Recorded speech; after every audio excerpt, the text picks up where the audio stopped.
क्या लग रहा है मौर्य जी चुनाव जीतने के लिए, सपा सरकार बनाने के लिए तमाम अनाप शनाप बोल गए, वेगी जी माफ कर देंगे या नहीं करें? तो दिनेश गुप्ता को लोग कहते हैं फायर ब्रिगेड नेता है दिनेश गुप्ता, क्या सोच रहे हैं इस पर? नहीं, मैं फायर ब्रिगेड नेता नहीं हूँ। मैं भारतीय जनता पार्टी का उनके प्रति कैसे क्या दिनेश गुप्ता जी को लग रहा है कि मौर्य जी ने चुनावी प्रचार में, चुनावी सभाओं में कुछ ज़्यादा ही बीजेपी के खिलाफ बोल दिया? बहुत ज़्यादा। उत्तर प्रदेश में बीजेपी के प्रचंड बहुमत से जीत के बाद कुशीनगर जनपद के हम पिछड़ा मोर्चा के जिला अध्यक्ष और भारतीय जनता पार्टी के वरिष्ठ नेता दिनेश गुप्ता जी के पास आए हैं, क्योंकि कुशीनगर में पिछली बार 7 सीटों बीजेपी तो नहीं जीत पाई, लेकिन इस बार 7 सीट पर बीजेपी का कब्जा है। दिनेश जी, सबसे पहले तो बहुत स्वागत है आपका। जी, बहुत बहुत आपका भी स्वागत है, आपको भी ढेर सारी शुभकामनाएं हैं। क्या करिश्मा बीजेपी ने कर दिया है कि लग तो रहा था कि समाजवादी पार्टी की सरकार बनेगी, लेकिन इस बार कुशीनगर के 7 की 7 सीट भारतीय जनता पार्टी ने अपने कब्जे में ले लिया है। भारतीय जनता पार्टी हमेशा देश और समाज के बारे में सोचती है। भारतीय जनता पार्टी की सैकड़ों योजनाएं हैं जो आप देख लीजिए।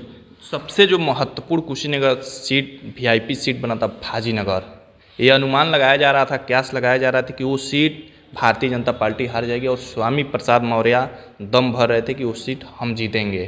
क्या बीजेपी ने किया उस सीट पर कि जीत हासिल हुआ? मैं सबसे पहले तो जब वो भारतीय जनता पार्टी को छोड़ के गए और संघ के बारे में, भाजपा के बारे में काफ़ी अनाप शनाप उलूल जुलूल जो बोलने का काम किए, तो उस पर तो हम लोग बहुत कष्ट में थे।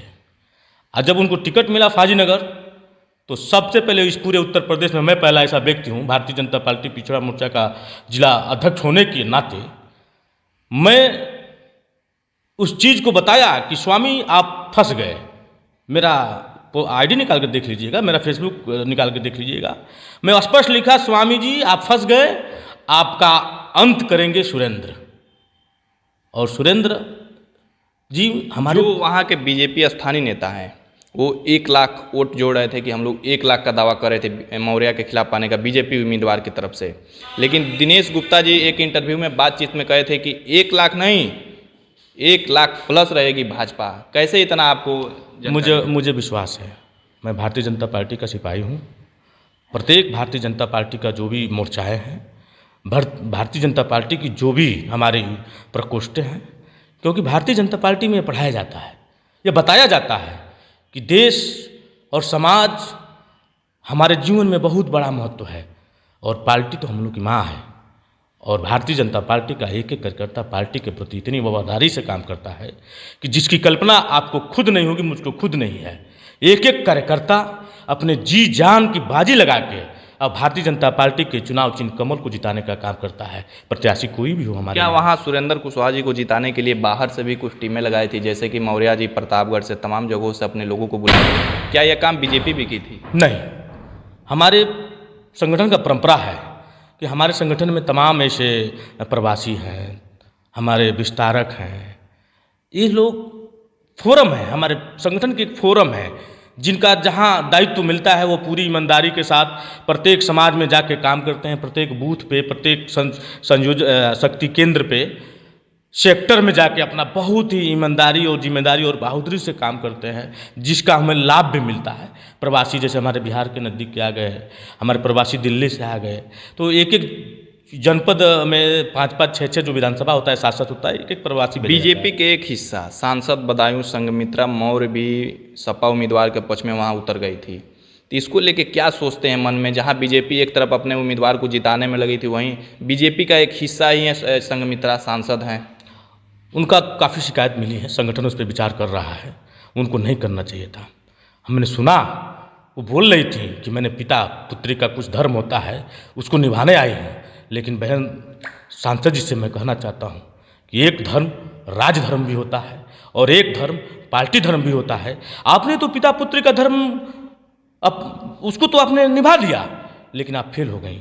आपने पार्टी और अपने मातृ संगठन के साथ जो गद्दारी की है, उसके लिए आपको भगवान भी नहीं माफ करेगा। और पार्टी जो विवाद हुआ था फाजीनगर में विधानसभा क्षेत्र में बीजेपी और सपा उम्मीदवार के बीच, इसके पहले जब वो बसपा से चुनाव लड़ने गए मौर्य जी पडरौना, तो वहाँ भी विवाद हुआ, लेकिन यहाँ भी विवाद हुआ और बड़ी विवाद हुआ, मुकदमे भी दर्ज हुए दोनों तरफ से। उसको लेके आप कैसे देख रहे हैं उसको? देखिए, मैं जानता हूँ, मैं माननीय मंत्री जी को 2009 से ही जानता हूँ। जब उनके तेजपाल सैनी साहब आए थे PRO, तो मैं उस समय छात्र राजनीति के संगठन में था। जब मैं छात्र राजनीति कर रहा था, तो मैं उनसे 1-2 बार मिलने का मौका मिला, क्योंकि छात्र हितों में मैंने ज्ञापन भी दिया, क्योंकि बहन जी ने तत्काल छात्र संघ को निरस्त कर दिया था। तो मैं जानता हूँ बहुत शातिर किस्म के नेता हैं, और उनके साथ चलने वाले अधिकांश ऐसे लोग हैं जो अपने आप को बहुत ही शातिर और बाहुबली और अपने आप को माफिया समझने का काम करते हैं। और माननीय मंत्री जी जो ये निर्णय लेते हैं कि एक स्टैंड करते हैं कि विवाद कराओ, झगड़ा कराओ, फसाद कराओ, और वोट को डरवा के, जैसे माइनॉरिटी को डरवाओ, शेड्यूल कास्ट को डरा के वोट को अपने तरफ मूव करो, लेकिन उनकी तिगड़ में यहाँ नहीं चली, क्योंकि यह चुनाव आम चुनाव नहीं था। यह चुनाव देश और राष्ट्र हित का चुनाव था, इसलिए इनका यह जो कूटनीति था वो फेल हो गए, पहली बात। दूसरी बात, जब उनकी सैकड़ों गाड़ियाँ जो 5000 की सीरीज चलती हैं, तो मैं उनसे पूछना चाहता हूं, जब जुलूस निकालना था तो आपको तो एक सहमति पत्र देके उस जुलूस का एक अनुमति मिलता है, अनुमति लेना चाहिए। आपके पास अनुमति नहीं था। हमारे प्रत्याशी जो हमारे नेता है सुरेंद्र सिंह कुशवाहा, उन्होंने बाकायदे विधिक अधिवक्ता को लगा के उन्होंने उसका आदेश लिया था, तब जाके अपना जुलूस निकाला था। और उनकी कहीं उनसे अच्छा जुलूस निकला, इसको देख के वो भावुक हो गए, वो घबरा गए, और उस घबराने को अपने लड़के को निर्देशित किया और अपने लोगों को कहे कि यहाँ मारपीट कराओ, यहाँ दंगा कराओ, ताकि मैं चुनाव जीतूं। लेकिन वह लाख प्रयास किए, कोई दंगा नहीं हुआ। हाँ, हमारे कुछ कार्यकर्ताओं को चोट लगी, हमारी कुछ गाड़ियाँ क्षतिग्रस्त हुई, हमारे कार्यकर्ता बहुत ही सौम्य परिचय दिए। हम भारतीय जनता पार्टी का ये सबसे बड़ा रीति रिवाज है। संघमित्रा मौर्य कहे थे बीजेपी वाले गुंडा हैं, यहाँ गुंडा ही कर रहे हैं पिता। नहीं, वो तो गलत बोल रही थी। वो भी स्टैंड की थी कि हमें कुछ इस हमारे वजह से कुछ वोट बढ़ जाए। एक उन्होंने जो ब्लैकमेल भावुक अपील, जिसको हम लोग कहेंगे ब्लैकमेल भावुक अपील करने का प्रयास किया, जो वो भी जनता ने नकार दिया। उसके बाद आपने देखा होगा कि खुद मौर्य जी ने कहा कि मेरे बेटे की गिरफ्तारी अपने आईडी से लगाए थे, मैं देखा था, मैं वोट मांग रहा था। क्या लग रहा है मौर्य जी चुनाव जीतने के लिए, सपा सरकार बनाने के लिए तमाम अनाप शनाप बोल गए, वेगी जी माफ कर देंगे या नहीं? अब विषय उनका है, यह विषय नेतृत्व का है। शीर्ष नेतृत्व क्या उनके प्रति कैसे? क्या दिनेश गुप्ता जी को लग रहा है कि मौर्य जी ने चुनावी प्रचार में, चुनावी सभाओं में कुछ ज़्यादा ही बीजेपी के खिलाफ बोल दिया? बहुत ज़्यादा। उनको इतना अनाप शनाप उलूल जुलूल नहीं बोलना चाहिए। उनकी राष्ट्रीय कद के नेता थे। आज वो जिस तरह भारतीय जनता पार्टी ने उनको कैबिनेट मंत्री बनाया, जिस तरह उन पर विश्वास करके राष्ट्रीय कार्य समिति का सदस्य बनाया, आज निश्चित रूप से भारतीय जनता पार्टी की नीति नीतियों में रहे होते, भारतीय जनता पार्टी के कार्य किए होते, तो आज मेरा एक सीट उप मुख्यमंत्री का जो खाली हुआ है, बेशक उनको इस मुख्यमंत्री के पद से नवाजा जाता। क्योंकि भारतीय जनता पार्टी की ऐसी पार्टी है कि आम व्यक्ति को उठा के राष्ट्रपति बना दिया जाएगा, कोई जानेगा नहीं। आम व्यक्ति को मुख्यमंत्री बना दिया जाएगा, किसी को भनक तक नहीं लगेगा। आम व्यक्ति को प्रदेश का अध्यक्ष बनाया जाएगा, किसी को भनक नहीं लगेगा। एकमात्र पूरे वर्ल्ड में एक ऐसी पार्टी है जो भारतीय जनता ही पार्टी है, जो आम कार्यकर्ता को 0 से लेकर 100 तक पहुंचाने का काम करती है। एक सवाल उठ रहा है, मौर्य जी ने कहा था कि मैं भारतीय जनता पार्टी का 10 तारीख को सुपड़ा साफ कर दूंगा, क्या कहेंगे इस पर? अजय भाल है भाई, भारतीय जनता पार्टी आज की पार्टी है। बहुत से लोग आए हमारे अपने ही दल में, देखिए बहुत से लोग आए और कहे कि मैं पार्टी को ख़त्म करूंगा। पार्टी क्या ख़त्म की है? अंत में हमारी पार्टी उनको गोद ली, अंत में हमारी पार्टी ने उनको उसी सम्मान दिया, तो उनकी राजनीतिक हैसियत बची। अब इनको कौन समझाने जाए? मौर्य जी पता नहीं कि किस वेग में थे, क्या उन्होंने देखा था, क्या उनके में सपना आया था, किस तरह के विचार थे उनके कि उन्होंने तमाम कैस लगाए जा रहे थे। उनके समर्थक कर रहे थे कि सपा में वो डिप्टी CM बनते। अब तो भगवान जानते। अच्छा चलिए, मैं आपके विधानसभा क्षेत्र 333 की बात करें तो दिनेश गुप्ता को लोग कहते हैं फायर ब्रिगेड नेता है दिनेश गुप्ता, क्या सोच रहे हैं इस पर? नहीं, मैं फायर ब्रिगेड नेता नहीं हूँ, मैं भारतीय जनता पार्टी का एक सिपाही हूँ।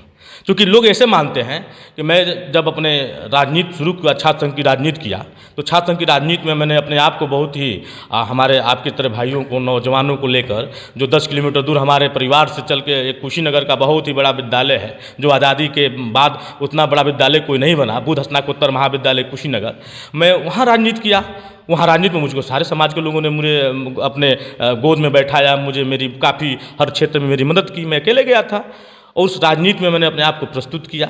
उसके बाद फिर मैं भारतीय जनता पार्टी के तहत जुड़ा। मैं जिला पंचायत का चुनाव 2010 में लड़ा था, जिसमें हमको जनता ने 4600 वोट दिया था। मैं दूसरे पे रहा। हमारा क्षेत्र चूँकि बहुत ही दयवान क्षेत्र है, तो हमारे विगत में एक बार चुनाव हारे थे जान मोहम्मद, लोगों ने उनको सिंपैथी के तहत उनको चुनाव जिता दिया और मैं दूसरे पे रहा। लड़ता हूँ, अपने लोगों के लिए झगड़ता हूँ। चुनाव संघर्ष में बहुत कुछ झेलना भी पड़ा है आपको। हाँ, मैं छात्र राजनीति में भी एक बार जेल गया और क्षेत्र की राजनीति करते हुए स्थानीय नेताओं का मैं कोप का भाजन हुआ और मैं 2 बार जेल जाना हुआ मुझे। मैं अपने भाई दिनेश गुप्ता जी कहीं रुके नहीं, नहीं रुकता हूँ, मेरे हौसला है। मैं गलत करता नहीं हूँ, मैं गलत का साथ देता नहीं हूँ। मैं प्रकृति पे विश्वास करता हूँ और अपने कर्म पे विश्वास करता हूँ और सबका सहयोग आशीर्वाद के साथ मैं अपने क्षेत्र की राजनीति करता हूँ। आज उसी का दिन है कि मुझे भारतीय जनता पार्टी ने अपने इस विश्व का सबसे 1 नंबर का पार्टी, जिन्होंने हमारे में भाई एबिलिटी देखा, मुझको भारतीय जनता पार्टी का जिला का अध्यक्ष बनाया। तो मेरा भी सौभाग्य है, मेरा भी नैतिक धर्म है कि मैं अगर पार्टी ने हमें विश्वास किया है तो मुझे उस विश्वास पे खरा उतरना है भाई। बस यही मेरे दिमाग और दिल में रहता है। विधानसभा 333 में जो प्रत्याशी थे, इसमें विधायक हो चुके पीएन पाठक जी विधानसभा क्षेत्र के बाहर के थे और सपा के जो उम्मीदवार थे, तीसरा उनका चुनाव था। तो कैसे आप लोग जीत दर्ज कराए पीएन पाठक का? देखिए, पाठक जी बाहरी नहीं थे। मैं मंचों से सुना गया था विपक्ष ने। पंचानंद मिश्रा जी, हमारे आदरणीय माननीय विधायक जी, वो बाहर नहीं थे। मैं उनको 2007 से जानता हूँ। जब मैं छात्र राजनीति में आया तो हमारे अति निकटतम लोगों के वो बड़े अभिन्न सहयोगी भी थे। कई जगह मेरे क्षेत्रों में किसी कोई प्रकार की आपत्ति विपत्ति पड़ा, उसमें उन्होंने सहयोग किया, मैं उसका पुख्ता गवाह हूँ। उसके बाद भी जब मैं किसी विषय को बात करता था, चाहे संगठन में भी देखता था, तो पीएन पाठक ऐसा शख्स है कि जो भारतीय जनता पार्टी के नीचे के कार्यकर्ताओं से लेकर संबंध और भारतीय जनता पार्टी के राष्ट्रीय कार्यकर्ताओं और पदाधिकारियों के साथ उनका बहुत ही मेल जोल और अच्छा संबंध रहा है। और ये जो कह रहे हैं कि वो बाहरी है, ये बाहरी नहीं है और वो हम लोग के बीच के ही हैं और भारतीय जनता पार्टी की परंपरा है। अगर भारतीय जनता पार्टी, इस विधानसभा का माहौल बहुत खराब था भाजपा के लिए, क्योंकि तमाम विरोध थे। कहा जाता है कि कुछ चुनिंदा लोग भाजपा के जो वो भी विरोध में लगे थे भाजपा विधायक के खिलाफ। तो ऐसे में कैसे जीत मिला, क्या करना पड़ा जमीनी पर? नहीं, थोड़ा सा दुख था। जैसे टिकट का मान लीजिए, काफ़ी लोग टिकट में लगे, करीब 15-16 लोग हमारे यहाँ टिकट मांग रहे थे। तो टिकट का क्या है, टिकट अगर मांग रहे थे नहीं मिला, पार्टी ने अगर पीएन पाठक जी को टिकट दिया तो फिर थोड़ा सा कष्ट रहा। लेकिन फिर हमारा एक परिवार है, परिवार में थोड़ा बहुत हलचल होता है, लेकिन फिर लास्ट में जाके कोई लड़ाई लड़नी होती है तो परिवार एकजुट हो जाता है। उसी प्रकार हमारे जितने भी प्रत्याशी की सूची में थे, संभावित प्रत्याशी की सूची में थे, सारे लोगों ने थोड़ा कष्ट हुआ। लेकिन बाद में फिर हम लोग एक बार बैठ के, एक बैठक करके, मीटिंग करके, हम लोग आपस में सारे लोग एकजुट होकर माननीय पीएन पाठक जी को जिताने के लिए पूरा ताकत लगाने का काम किया। गांव में क्या चीज़ें रही कि भाजपा के पक्ष में इतना वोट मिला? गांव में वही हमारे जो राशन है, जो हमारे आम गरीब किसान, नौजवान, मजलूम, जो निहायत गरीब तबका के लोग हैं, जिनको मैंने राशन दिया, कोटा में अपने कोरोना में उनके लिए वैक्सीन दिया, तमाम किसान योजना दिया, क्योंकि योजनाओं का लाभ 100% गया। उसके साथ ही साथ एक बुद्धिजीवी वर्ग हमारे साथ जुड़ा, एक नौजवान टीम हमारे साथ जुड़ी कि जो देखा कि भारतीय जनता पार्टी एक ऐसी पार्टी है जो देश और समाज के बारे में सोचती है, न कि किसी जाति और संप्रदाय के बारे में सोचती है। इसी सब चीज़ों को देखते हुए नौजवान, किसान और हमारे जो भी सम्मानित माताएं, बहनें और हमारे सारे समुदाय के लोग, ऐसा नहीं है, हमारे अल्पसंख्यक लोग भी हमको वोट किए हैं। काफ़ी मात्रा में ऐसा बूथ है, 4-5 बूथ बता दूंगा आपको, जहाँ जाके देखिए, जहाँ उम्मीद थी कि वहाँ ज़्यादा वोट मिलेगा। इसी विधानसभा में? हाँ, हमारे में काफ़ी जगह है। अभी आप टेकुआ टार जाके मंडल देखिए, जो सीट को हमारे विपक्ष के लोग मानते थे कि हम 100% रहेंगे, लेकिन वहाँ 40% रहे हैं, हमारा 60% रहा है। वह माइनॉरिटी गाँव है, वह माइनॉरिटी जगह है। तो मैं कहना चाहूँगा सबका सहयोग मिला है। कोई ऐसा कुशीनगर में 7 सीट बीजेपी जीती, पिछड़ा वर्ग के जिला अध्यक्ष हैं। पिछड़ा वर्ग ने कितना साथ दे दिया बीजेपी का? पिछड़ा वर्ग ने हमें 99% साथ दिया है। 100 में 1% तो अपवाद है, लेकिन पिछड़ा वर्ग, हमें लगता है कि अगर एक यादव भी मैं लेता हूँ, यादव में सब यादव नहीं, मैंने बहुतायत संख्या में यादव वहाँ गया हुआ, लेकिन फिर हमारे पास भी संख्या में यादव रहा। पिछड़ा वर्ग में 15 से 20 जातियाँ हमारे जो उत्तर प्रदेश के कुशीनगर में निवास करती हैं, सारी जातियाँ हमको वोट दी, भारतीय जनता पार्टी की सरकार बनाई और बेहिचक, निस्वार्थ, बिना कुछ लाभ के ही पिछड़ा वर्ग हमको वोट दिया और आगे 2024 में भी हम लोग को वोट देने के लिए आतुर है। बहुत ज़्यादा न कहूँगा आपसे, और आने वाले कुशीनगर जनपद के लोगों के लिए क्या संदेश है? बस कुशीनगर में अब क्या चाहिए, मैं कभी जीवन में अपने सोचा नहीं था। जब मैं राजनीति कर रहा था तो एयरपोर्ट का नाम सुनता था, मेरी माँ बताती थी कि इंदिरा गांधी एक बार आई थी, वही एयरपोर्ट बनाई है, तो हम लगता था कि अब एयरपोर्ट नहीं चलेगा। हमारे लिए तो सबसे बड़ा कर्ज तो वही है, हमारे जनपद वासियों के लिए। हमने कभी सोचा नहीं था कि मेडिकल कॉलेज हमको मिलेगा। हम मेडिकल कॉलेज में कम से कम हर महीने में 2 पेशेंट भर्ती कराते थे। यहाँ तक कि मैं आपको बता दूं कि सबसे बड़ा, मैं अपने आप को सौभाग्यशाली मानता हूँ कि अपने 35 वर्ष की अवस्था में मैं कम से कम 15 से 17 बार अभी ब्लड दे चुका हूँ। वो भी जो लोग ऐसे कि जो ब्लड के लिए तिल मरने के कगार पे थे, उनको दिया हूँ। जाके गोरखनाथ में पता कर लीजिएगा, आप KGMC में पता कर लीजिएगा, मेडिकल कॉलेज में पता कर लीजिएगा। तो मैं देखता था स्थिति तो थरथरा जाती थी कि एक मेडिकल कॉलेज काश कुशीनगर में होता। तो आज कुशीनगर में मेडिकल कॉलेज है। कुशीनगर के प्रत्येक विधानसभाओं में राजकीय महाविद्यालय है, राजकीय विद्यालय है। कुशीनगर के प्रत्येक विधानसभाओं में अग्निशमन, जो इस समय हमारे यहाँ आग लगई के प्रथा चलता था, जहाँ आग बुझाने के लिए हम लोग के पास पानी नहीं जलता था, देखिए हर विधानसभा में एक फायर ब्रिगेड बना हुआ है। अब क्या चाहिए?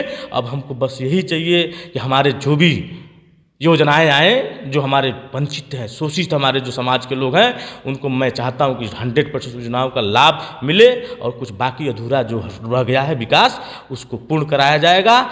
इसी की उम्मीद के साथ मैं अपने सरकार से आवेदन